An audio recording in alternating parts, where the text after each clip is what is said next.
Vipi, mbona hai hivyo? Hamna, nawahi kwenye maandalizi. Sawa, sikiliza nikwambie Shakira.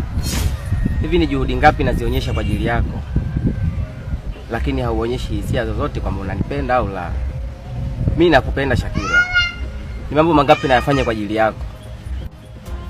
Mambo mengi sana najitolea kwa ajili yako. Ni kwa sababu unakupenda.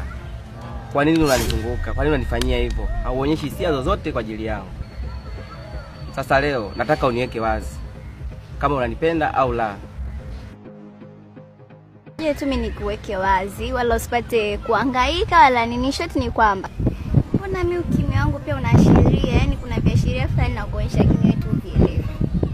Yani shoti ni kwamba mimi sikupendi. Sijawahi kukupenda, yani hata sijawahi kutokea hata kupata zile chembe za hisia juu yako.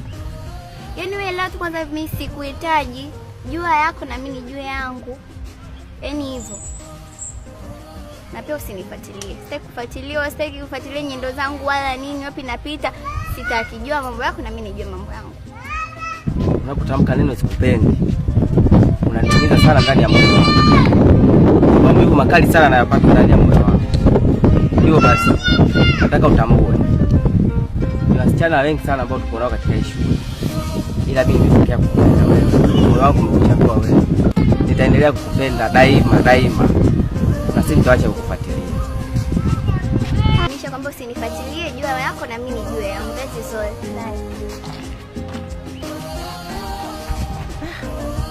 Ila siku zote maharage akianza kuiva huwa yanarukaruka.